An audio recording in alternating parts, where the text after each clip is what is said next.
with the chapter The Diary of a Young Girl. So ਹੁਣ ਦੇਖੋ ਇਹਨੂੰ so in the last lecture we had got an idea about the kind of life that they are living in that secret hiding place. So that is an annex that they are living in. So एक छोटा ਜਿਹਾ hidden place ਹੈ, ਇੱਕ edition ਹੈਗੀ ਹੈ ਜਿਹੜੀ ਕਿ main building ਨੂੰ ਹੁੰਦੀ ਹੈ. ਦੇ are living there and naturally they are always in a state of fear and suspense. So they are leading a very miserable life, and moreover the news that they are getting every day, those news are not at all pleasant ones. ਸੋ ਰੋਜ਼ ਹੀ ਕਿੱਦਾਂ ਦੀਆਂ ਖਬਰਾਂ ਆ ਰਹੀਆਂ ਕਿ ਨਾਜ਼ੀ police ਜਿਹੜੀ ਆ ਉਹ target ਕਰ ਰਹੀ ਹੈ ਜਿਹੜੇ ਜਿਊਜ਼ ਹੈਗੇ ਉਹਨਾਂ ਨੂੰ ਤਾਂ ਕਰ ਹੀ ਰਹੀ ਹੈ, ਨਾਲ ਜਿਹੜੇ the people who are non-Jews but who are helping out the Jews, even they are being targeted by the Nazi police. ਸੋ ਹੁਣ ਇਹਨੂੰ ਦੇਖੋ ਇੱਥੇ the secret police. ਸੋ ਹੁਣ ਇਹਨੂੰ ਦੇਖੋ, now let us continue. This man is a great loss to us too. So which man? The vegetable man. So the vegetable man was arrested by the secret police. ਸੋ ਇਸ police ਕਿਹੜੀ ਸੀਗੀ ਜਿਹੜੀ ਕਿ ਨਾਜ਼ੀ police ਦਾ ਇੱਕ ਨਾਜ਼ੀ party ਦਾ ਇੱਕ wing ਸੀਗਾ. ਸੋ ਦੇਖੋ ਇਹਨੂੰ ਹੁਣ ਉਹ ਅਸੀਂ ਲਾਸਟ ਲੈਕਚਰ 'ਚ ਕੀ ਦੇਖਿਆ ਸੀਗਾ ਕਿ ਦ ਵੈਜੀਟੇਬਲ ਮੈਨ ਵਾਜ਼ ਨਾਟ ਅ ਜੂ ਬਟ ਹੀ ਵਾਜ਼ ਅ ਸਿੰਪੈਥਾਈਜ਼ਰ. ਸੋ ਉਹ ਇਹਨਾਂ ਦਾ ਜੂਸ ਦਾ ਸਿੰਪੈਥਾਈਜ਼ਰ ਸੀ, ਹੈਲਪ ਕਰਦਾ ਸੀਗਾ. ਫੋਰ ਐਗਜ਼ਾਮਪਲ ਇਹਨਾਂ ਨੂੰ ਵੀ ਸਬਜ਼ੀਆਂ ਚੋਰੀ ਛੁਪੇ ਪ੍ਰੋਵਾਈਡ ਕਰਕੇ ਜਾਂਦਾ ਸੀ. ਇਸੇ ਤਰ੍ਹਾਂ ਨਾਲ ਉਹਨੇ ਦੋ ਜੂਸ ਨੂੰ ਆਪਣੇ ਘਰ ਦੇ ਵਿੱਚ ਉਹਨੇ ਸ਼ੈਲਟਰ ਦਿੱਤਾ ਹੋਇਆ ਸੀ, ਉਹਨਾਂ ਨੂੰ ਸ਼ਰਨ ਦਿੱਤੀ ਹੋਈ ਸੀ. ਸੋ ਹੀ ਵਾਜ਼ ਅਰੈਸਟਡ. ਸੋ ਈਵਨ ਦ ਸਿੰਪੈਥਾਈਜ਼ਰਸ ਵਰ ਅਰੈਸਟਡ ਬਾਏ ਦ ਨਾਜ਼ੀਜ਼.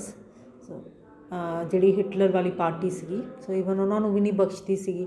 ਸੋ ਦੇਖੋ ਇਹਨੂੰ this man is a great loss to us too. So ਹੁਣ ਉਹ ਵੈਜੀਟੇਬਲ ਮੈਨ ਫੜਿਆ ਗਿਆ, ਇਹਨਾਂ ਨੂੰ ਬਹੁਤ ਬੁਰਾ ਲੱਗਾ. The girls can't and aren't allowed to haul along our share of potatoes. So ਹੁਣ ਪ੍ਰੋਬਲਮ ਕੀ ਸੀਗੀ ਕਿ ਹੁਣ ਸਬਜ਼ੀਆਂ ਨਹੀਂ ਮਿਲ ਰਹੀਆਂ ਸੀਗੀਆਂ. ਸੋ ਹੁਣ ਇਹਨਾਂ ਨੂੰ ਆਪਣੇ ਖਾਣੇ ਦੇ ਵਿੱਚ ਕਟੌਤੀ ਕਰਨੀ ਪਈ. ਸੋ ਜਿਹੜਾ ਉਹਨਾਂ ਦਾ ਪਹਿਲਾਂ ਸ਼ੇਅਰ ਮਿਲਦਾ ਸੀਗਾ ਖਾਣ ਦਾ, ਹੁਣ ਉਹ ਕੀ ਹੋ ਗਿਆ, ਉਹਨਾਂ ਨੂੰ ਘੱਟ ਮਿਲਣ ਲੱਗਾ. So the only thing to do is to eat less. So ਹੁਣ ਸਿਰਫ ਇੱਕੋ ਹੀ ਚੀਜ਼ ਰਹਿ ਗਈ ਵੀ ਘੱਟ ਖਾਧਾ ਜਾਏ.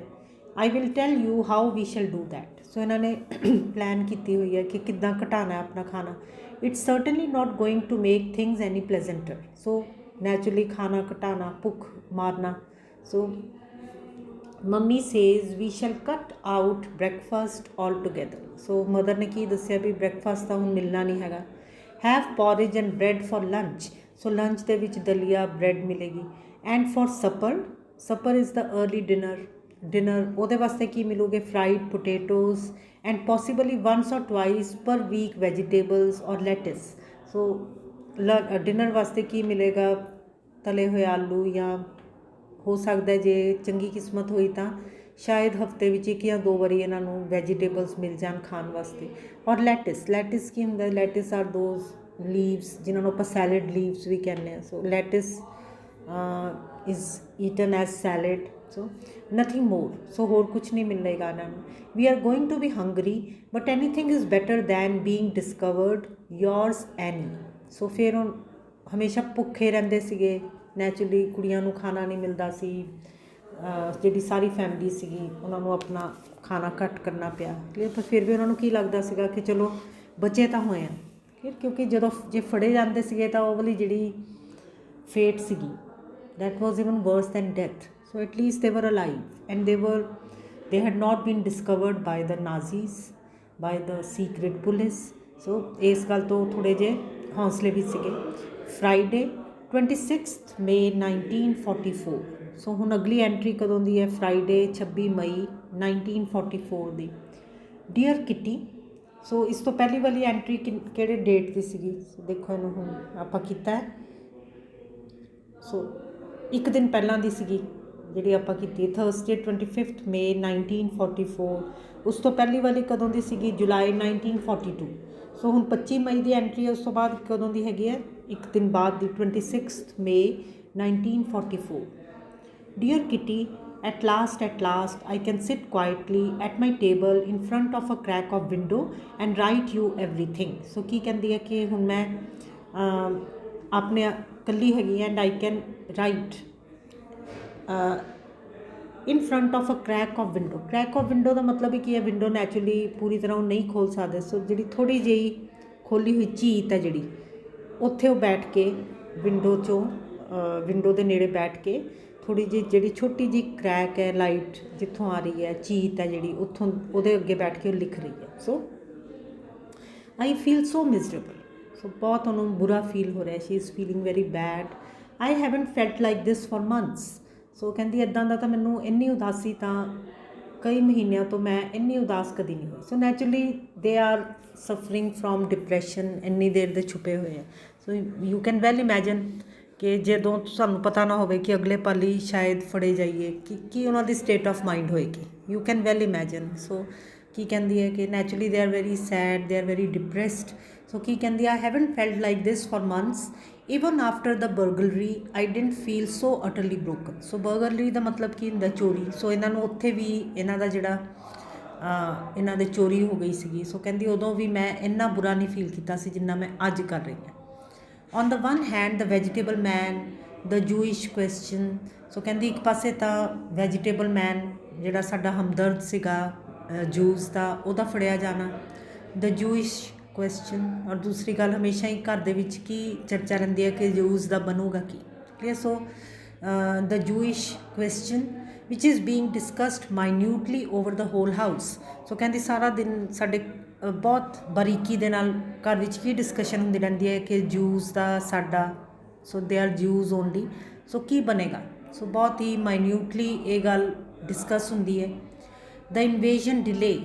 ਇਨਵੇਜ਼ਨ ਦਾ ਮਤਲਬ ਕੀ ਹੁੰਦਾ ਹੈ ਕਿ ਬਾਹਰੀ ਤਾਕਤ ਦਾ ਹਮਲਾ। ਅਤੇ ਸੋ ਇਹਨਾਂ ਨੇ ਹੁਣ naturally they are in a very bad state, so they have pinned their hopes on an invasion. ਅਤੇ ਸੋ ਉਹਨਾਂ ਨੇ ਥੋੜ੍ਹੀ ਜਿਹੀ ਆਪਣੀ ਉਮੀਦਾਂ ਕਾਹਦੇ 'ਤੇ ਰੱਖੀਆਂ ਹੋਈਆਂ ਹੈ ਕਿ ਕੋਈ ਅਫਵਾਹ ਸੁਣੀ ਹੈ ਉਹਨਾਂ ਨੇ ਕਿ ਸ਼ਾਇਦ ਕੋਈ ਬਾਹਰੀ ਤਾਕਤ, ਸ਼ਾਇਦ ਕੋਈ ਬਾਹਰਲੀ ਕੰਟਰੀ ਜਿਹੜੀ ਹੈ ਉਹ ਹਾਲੈਂਡ ਦੇ ਉੱਪਰ ਹਮਲਾ ਕਰਕੇ ਸ਼ਾਇਦ ਉਹਨੂੰ, ਹਿਟਲਰ ਨੂੰ ਹਰਾਏਗੀ। ਇਹ ਸੋ ਉਹਨਾਂ ਨੇ, ਪਰ ਉਹ ਜਿਹੜੀ ਇਨਵੇਜ਼ਨ ਹੈ, ਇਨਵੇਜ਼ਨ ਦਾ ਮਤਲਬ ਕੀ ਹੁੰਦਾ, ਬਾਹਰਲੀ ਕੰਟਰੀ ਜਦੋਂ ਦਾਖਲ ਹੋ ਜਾਂਦੀ ਹੈ ਤੁਹਾਡੀ ਆਪਣੀ ਕੰਟਰੀ ਦੇ ਵਿੱਚ, ਹਮਲਾ ਕਰ ਦਿੰਦੀ ਹੈ। ਸੋ ਪਰ ਉਹ ਜਿਹੜੀ ਇਨਵੇਜ਼ਨ ਹੈ ਉਹ ਕੀ ਹੋ ਰਹੀ ਹੈ, ਡਿਲੇ ਹੋ ਰਹੀ ਹੈ। ਇਹ ਸੋ ਜਿਹਦੇ ਕਰਕੇ ਕਿ ਇਹਨਾਂ ਦੀ ਉਮੀਦ ਟੁੱਟਦੀ ਜਾ ਰਹੀ ਹੈ। So they are hoping that some outer force, ਕੋਈ ਬਾਹਰਲੀ ਕੰਟਰੀ, ਕੋਈ ਤਾਕਤਵਰ ਕੰਟਰੀ ਆਏਗੀ ਅਤੇ ਹਾਲੈਂਡ ਨੂੰ ਹਿਟਲਰ ਦੇ ਚੰਗੁਲ ਤੋਂ ਛੁਡਾਏਗੀ। Clear, but that is being delayed. So naturally they are feeling very bad. The bad food. So ਇੰਨੇ ਹੁਣ ਖਾਣਾ ਵੀ ਚੰਗਾ ਨਹੀਂ ਮਿਲ ਰਿਹਾ, ਛੁਪੇ ਹੋਏ ਆ ਉਹ ਲੋਕ। ਦ ਸਟ੍ਰੇਨ। ਸਟ੍ਰੇਨ ਕੀ ਹੈ, ਜਿਹੜਾ ਹਮੇਸ਼ਾ ਤਣਾਅ ਰਹਿੰਦਾ, ਟੈਨਸ਼ਨ ਰਹਿੰਦੀ ਹੈ ਦਿਮਾਗ ਦੇ ਉੱਪਰ ਕਿ ਫੜੇ ਨਾ ਜਾਈਏ। The miserable atmosphere. ਘਰ ਦਾ ਮਾਹੌਲ ਬਹੁਤ ਹੀ ਖਰਾਬ ਹੈ। My disappointment in Peter. So again she is a young girl and maybe she had got interested in Peter, ਪਰ ਉਹਨੂੰ ਉੱਥੇ ਨਿਰਾਸ਼ਾ ਮਿਲੀ। And on the other hand, so ਇੱਕ ਪਾਸੇ ਤਾਂ ਉਹਨਾਂ ਨਾਲ ਸਭ ਕੁਛ ਹੀ ਮਾੜਾ ਹੋ ਰਿਹਾ ਹੈ, ਔਰ ਦੂਸਰੇ ਪਾਸੇ ਉਹ ਕੀ ਦੇਖ ਰਹੇ, and on the other hand Elly's engagement. ਹੁਣ ਐਲੀ ਕੌਣ ਹੈਗੀ, Elly is the employee of the father of Anne. ਠੀਕ ਹੈ। ਸੋ ਇਹ ਸਾਰੇ ਲੋਕ ਕੌਣ ਹੈਗੇ ਜਿਹੜੇ ਕਿ ਇਹਨਾਂ ਦੇ ਬਿਜ਼ਨਸ ਦੇ ਵਿੱਚ ਨੌਕਰੀਆਂ ਕਰਦੇ ਹੈ, ਜਾਂ ਇਹਨਾਂ ਦੇ ਫਰੈਂਡਸ ਹੈਗੇ ਹੈ, ਜਿਹੜੇ ਕਿ ਹੂ ਆਰ ਨੋਨ ਜੂਸ। ਸੋ ਇੰਨਾ ਦਿਮਾਗ 'ਚ ਰੱਖਣਾ ਕਿ ਇਹ ਲੋਕ ਜੂਸ ਨਹੀਂ ਹੈ। ਸੋ ਇਹਨਾਂ ਨੂੰ ਹੁਣ ਲੜਕੀ ਨੂੰ ਕੀ ਲੱਗ ਰਿਹਾ ਹੈ ਕਿ ਕਿੰਨਾ ਕੰਟਰਾਸਟ ਹੈਗਾ ਬਾਹਰ ਦੀ ਦੁਨੀਆ ਦੇ ਵਿੱਚ ਅਤੇ ਸਾਡੇ ਦੁਨੀਆ ਵਿੱਚ, ਕਿ ਬਾਹਰਲੇ ਲੋਕ ਜਿਹੜੇ, ਬਾਹਰਲੇ ਲੋਕ ਦਾ ਮਤਲਬ ਕੀ ਹੈ ਕਿ ਜਿਹੜੇ ਲੋਕ ਆਜ਼ਾਦ ਘੁੰਮ ਰਹੇ ਆ, who are not Jews, how happy they are and what a normal life they are leading. So ਇਹ ਗੱਲ ਜਦੋਂ ਕੰਪੇਅਰ ਕਰਦੀ ਹੈ ਤਾਂ ਉਹਨੂੰ ਬਹੁਤ ਦੁੱਖ ਲੱਗਦਾ ਹੈ ਕਿ ਬਾਹਰਲੀ ਦੁਨੀਆ ਦੇ ਵਿੱਚ ਤਾਂ ਐਲੀ ਦੀ ਅੰਗੇਜਮੈਂਟ ਹੋ ਗਈ ਹੈ, ਵਿਟਸਨ ਰਿਸੈਪਸ਼ਨ, ਫਿਰ ਉੱਥੇ ਤਿਉਹਾਰ ਉਹ ਲੋਕ ਮਨਾ ਰਹੇ ਹੈ। So Whitsun is the name of a festival that comes 7 days after Easter. ਠੀਕ। ਸੋ ਕ੍ਰਿਸਚਨਸ ਦਾ ਤਿਉਹਾਰ ਹੈ, ਉੱਥੇ ਉਹ ਤਿਉਹਾਰ ਮਨਾ ਰਹੇ ਹੈ।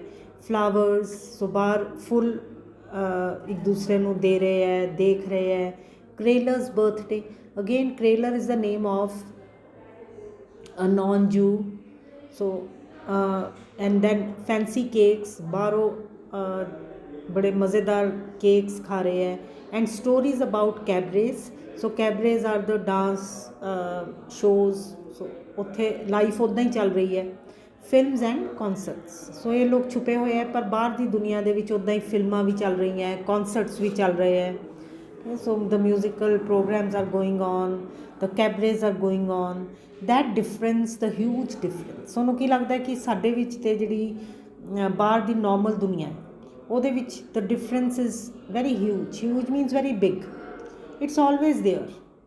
One day we laugh and see the funny side of the situation. So ਕਹਿੰਦੀ ਕਦੀ ਆਪਾਂ ਹੱਸ ਵੀ ਪੈਂਦੇ ਹਾਂ ਕਿ ਸਾਡੇ ਨਾਲ ਕਿੰਨੀ ਮਾੜੀ ਹੋ ਰਹੀ ਹੈ, but the next we are afraid. ਪਰ ਅਗਲੇ ਹੀ ਪਲ ਅਸੀਂ ਫਿਰ ਬਹੁਤ ਦੁਖੀ ਹੋ ਜਾਂਦੇ ਹਾਂ, ਡਰ ਜਾਂਦੇ ਹਾਂ।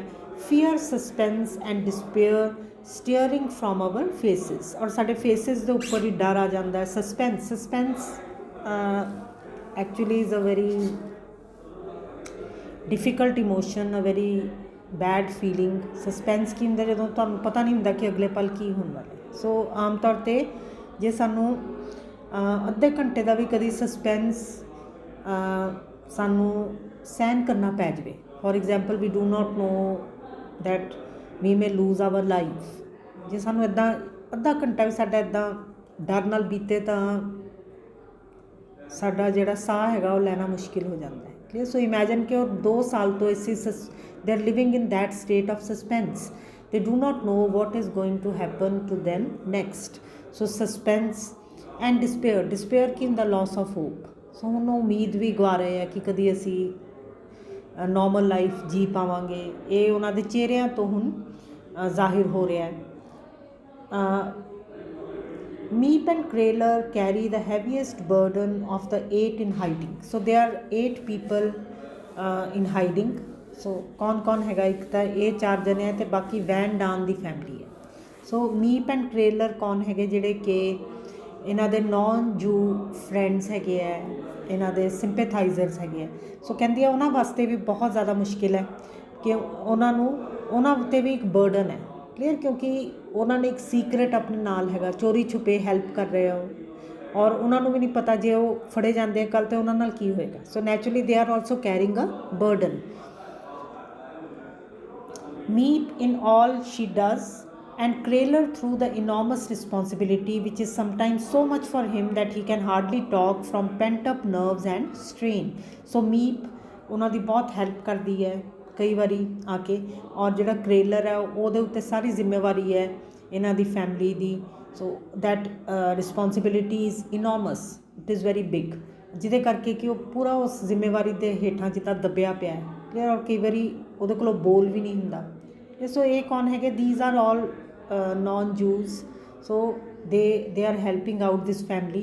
ਪਰ ਉਹਨਾਂ ਵਾਸਤੇ ਵੀ ਬਹੁਤ ਔਖਾ ਹੈ, ਕਿਉਂਕਿ ਜੇ ਉਹ ਫੜੇ ਜਾਂਦੇ ਆ ਤਾਂ ਫਿਰ ਕੀ ਹੈ, ਫਿਰ ਉਹਨਾਂ ਨਾਲ ਵੀ ਉਹੀ ਵਿਵਹਾਰ ਹੋਏਗਾ ਜਿਹੜਾ ਕਿ ਜੂਜ਼ ਦੇ ਨਾਲ ਹੋਏਗਾ। So Koophuis and Elly look after us as well. So ਇਹ ਕੌਣ ਹੈ? ਇੰਪਲੋਈਜ਼, ਉਹਨਾਂ ਦੇ ਐਕਸ ਇੰਪਲੋਈਜ਼ ਹੈਗੇ ਆ। ਸੋ ਇਹ ਉਹਨਾਂ ਦੀ ਦੇਖਭਾਲ ਕਰਦੇ, but they can forget us at times. ਪਰ ਇਹਨੂੰ ਕੀ ਲੱਗਦਾ ਕਿ ਇਹ ਫਿਰ ਵੀ ਸਾਰੇ ਚੰਗੀ ਕਿਸਮਤ ਵਾਲੇ ਹੈ ਕਿ ਅਸੀਂ ਤਾਂ ਸਾਰਾ ਦਿਨ ਇੱਥੇ ਹੀ ਲੁਕ ਕੇ ਰਹਿੰਦੇ ਹਾਂ। ਇਹ ਲੋਕ ਐਟਲੀਸਟ ਜਦੋਂ ਸਾਨੂੰ ਦੇਖ ਕੇ ਵਾਪਸ ਜਾਂਦੇ ਆ ਆਪਣੀ ਦੁਨੀਆ ਦੇ ਵਿੱਚ, ਤਾਂ ਐਟਲੀਸਟ ਇਹ ਸਾਨੂੰ ਭੁੱਲ ਤਾਂ ਸਕਦੇ ਆ ਸਾਡੇ ਜੀਵਨ ਨੂੰ, even if it's only for a few hours or a ਡੇ ਔਰ ਈਵਨ 2 days, ਕਿ ਜੇ ਭਾਵੇਂ ਥੋੜ੍ਹੇ ਘੰਟਿਆਂ ਵਾਸਤੇ ਹੀ ਸਾਡੇ ਤੋਂ ਦੂਰ ਜਾਂਦੇ ਆ, ਜਾਂ ਦਿਨ ਵਾਸਤੇ, ਜਾਂ ਕੁਛ ਦਿਨਾਂ ਵਾਸਤੇ, ਪਰ ਐਟਲੀਸਟ ਉਹ ਜਿਹੜਾ ਮਾਹੌਲ ਸਾਨੂੰ ਹਮੇਸ਼ਾ ਘੇਰੇ ਰੱਖਦਾ ਉਹਦੇ 'ਚੋਂ ਨਿਕਲ ਪਾਉਂਦੇ ਆ। ਠੀਕ, ਸੋ ਦੇ go away, they have their own worries. So ਫਿਰ ਉਹਨੂੰ ਇਹ ਵੀ ਪਤਾ ਹੈਗਾ ਕਿ ਦੁਨੀਆ 'ਚ ਕੋਈ ਵੀ ਇੱਦਾਂ ਦਾ ਵਿਅਕਤੀ ਨਹੀਂ ਹੈ ਜਿਹੜਾ ਕਿ ਚਿੰਤਾਵਾਂ ਤੋਂ ਬਗੈਰ। ਅਤੇ ਸੋ ਕੀ ਕਹਿੰਦੀ ਹੈ, ਉਹਨਾਂ ਦੀਆਂ ਆਪਣੀਆਂ ਵਰੀਜ਼ ਹੈਗੀਆਂ, ਜਿਹੜੇ ਨੋਨ ਜੂਜ਼ ਹੈਗੇ ਹੈ, ਜਿਹੜੇ ਕ੍ਰਿਸਚਨਸ ਹੈਗੇ ਹੈ। ਤਾਂ Koophuis over his health, for example ਜਿਹੜਾ ਇਹਨਾਂ ਦਾ ਇੰਪਲੋਈ ਹੈਗਾ Koophuis, he does not remain well, he does not keep good health. Ellie over her engagement which is not altogether rosy. ਸੋ ਇसी ਤਰ੍ਹਾਂ ਦੇ ਨਾਲ ਜਿਹੜੀ ਐਲੀ ਹੈਗੀ ਹੈ, ਈਵਨ ਉਹਦੀ ਵੀ ਜਿਹੜੀ ਅੰਗੇਜਮੈਂਟ ਹੈ ਉਹ ਕੀ ਹੈ, ਬਹੁਤ ਹੀ ਵਧੀਆ, ਉਹਨੂੰ ਨਹੀਂ ਲੱਗ ਰਿਹਾ ਕਿ ਉਹਨੇ ਠੀਕ ਡਿਸੀਜਨ ਲਿਆ ਹੈਗਾ। ਇਸੇ ਤਰ੍ਹਾਂ ਦੇ ਨਾਲ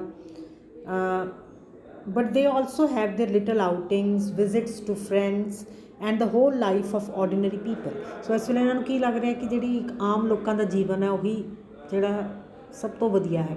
ਕਲੀਅਰ? ਕਿ ਉਹਨਾਂ ਨੂੰ ਕੀ ਲੱਗਦਾ ਹੈ ਕਿ ਫਿਰ ਵੀ ਬੇਸ਼ੱਕ ਉਹਨਾਂ ਦੀਆਂ ਲਾਈਫ 'ਚ ਵੀ ਉਹਨਾਂ ਦੀਆਂ ਲਾਈਵਸ ਦੇ ਵਿੱਚ ਵੀ ਦੇ ਹੈਵ ਦੇਅਰ ਪ੍ਰੋਬਲਮਸ, ਪਰ at least they are leading a normal and ordinary life.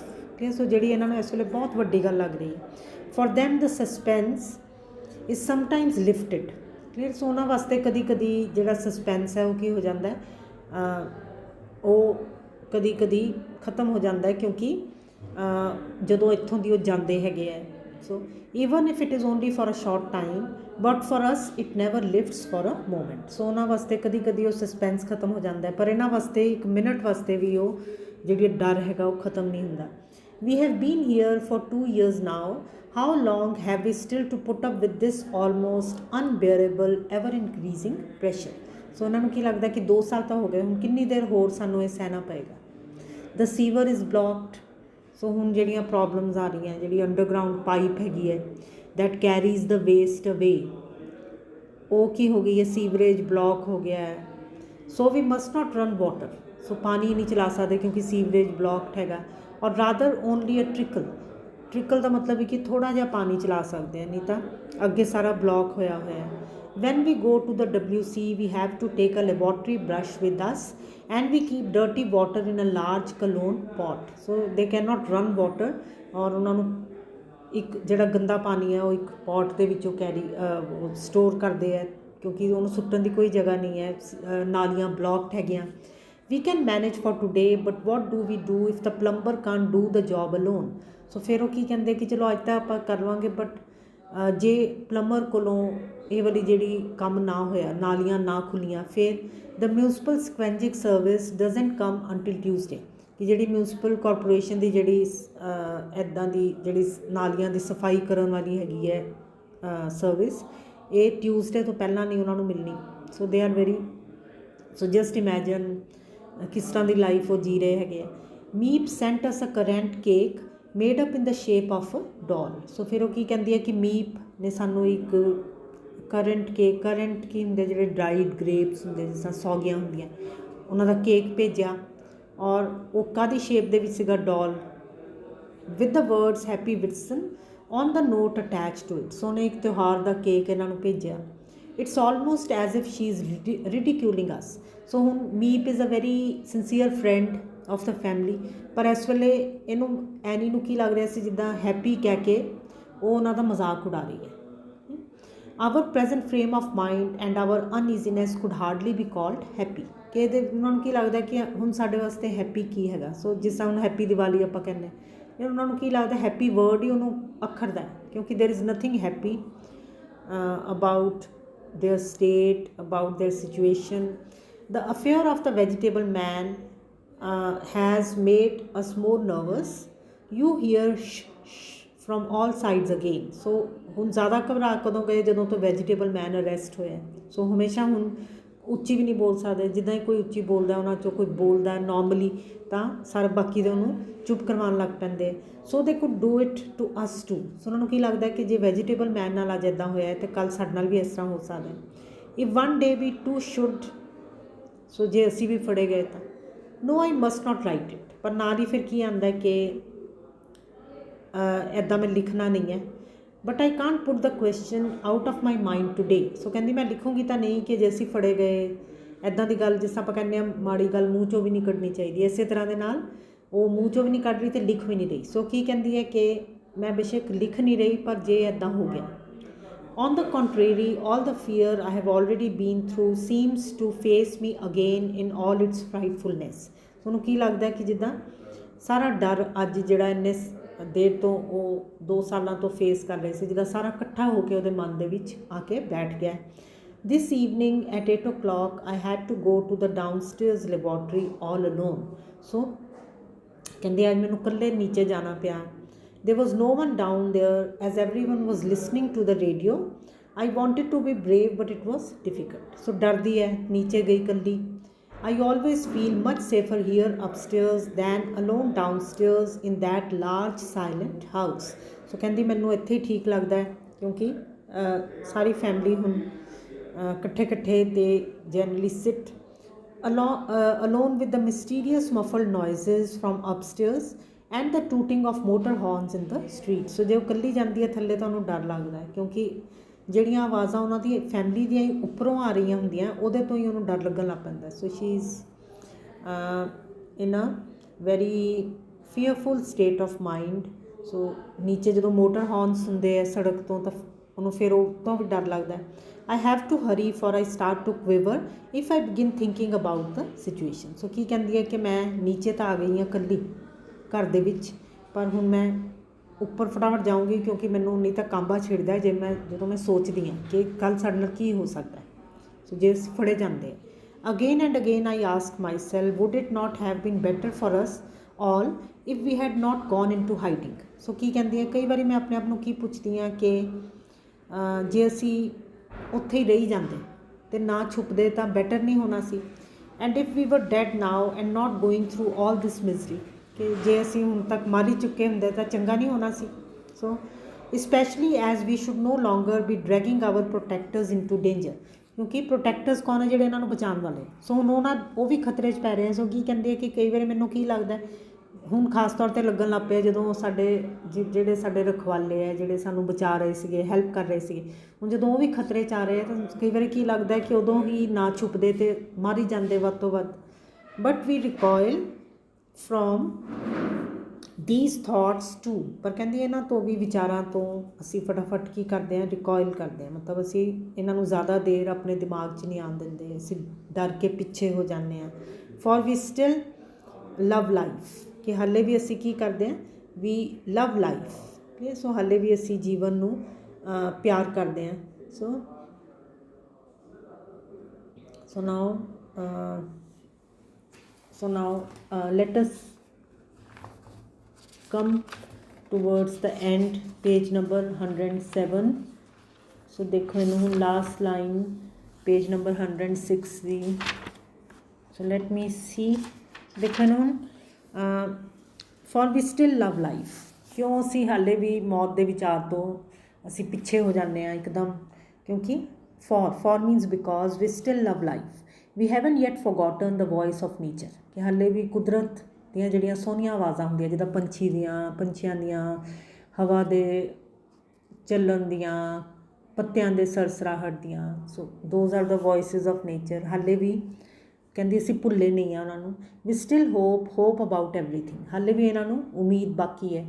I hope something will happen soon now, shooting if need be, ਕਿ ਸ਼ਾਇਦ ਗੋਲੀਆਂ ਚੱਲਣ, ਕੁਛ ਹੋਏਗਾ ਹੁਣ। Nothing can crush us more than this restlessness, ਕਿ ਉਹਨਾਂ ਨੂੰ ਕੀ ਲੱਗਦਾ ਹੈ ਕਿ ਜੋ ਹੁਣ ਹੈ ਇਹਨਾਂ ਦੀ ਬੇਚੈਨੀ ਹੈ, ਜਿੰਨੀ ਛੁਪੇ ਹੋਏ ਹੈ, ਹਰ ਪਲ ਡਰ ਲੱਗਦਾ ਰਹਿੰਦਾ। ਸੋ ਕੀ ਕਹਿੰਦੀ ਹੈ ਕਿ ਜਿੰਨੀ ਇਹ ਰੈਸਟਲੈਸਨੈਸ ਹੈ, ਬੇਚੈਨੀ ਹੈ, ਇਹਦੇ ਨਾਲ ਤਾਂ ਕੁਛ ਵੀ ਮਾੜਾ ਨਹੀਂ ਹੈ। let the end come even if it is hard, then at least we shall know whether we are finally going to win through or go under। ਸੋ ਉਹਨਾਂ ਨੂੰ ਕੀ ਲੱਗਦਾ ਕਿ ਹੁਣ ਕੋਈ ਐਂਡ ਆਉਣਾ ਚਾਹੀਦਾ, ਕਿ ਪਤਾ ਲੱਗੇ ਕਿ ਅਸੀਂ ਬਚਾਂਗੇ ਕਿ ਅਸੀਂ ਖਤਮ ਹੋ ਜਾਵਾਂਗੇ।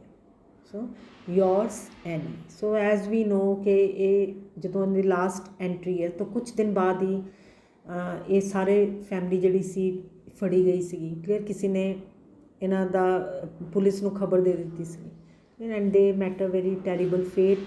ਸੋ ਇਹਨਾਂ ਨੂੰ ਕੌਨਸਨਟ੍ਰੇਸ਼ਨ ਕੈਂਪਸ ਵਿੱਚ ਭੇਜਿਆ ਗਿਆ, ਜਿਹਦੇ ਵਿੱਚ ਕਿ 1 ਸਾਲ ਦੇ ਅੰਦਰ ਹੀ, 1 ਸਾਲ ਤੋਂ ਵੀ ਘੱਟ, ਕੁਛ ਮਹੀਨਿਆਂ ਦੇ ਅੰਦਰ ਹੀ ਦੋਨੋਂ ਲੜਕੀਆਂ, ਕਿਉਂਕਿ the living conditions were very bad in those camps. So ਉੱਥੇ ਮਰ ਗਈਆਂ ਸੀ ਟਾਈਫਸ ਬੁਖਾਰ ਤੋਂ। ਸੋ ਮਦਰ ਦੀ ਵੀ ਡੈਥ ਹੋ ਗਈ। So only the father survived. So it is a very sad story, a miserable tale. So now I make an end. We hope you have understood this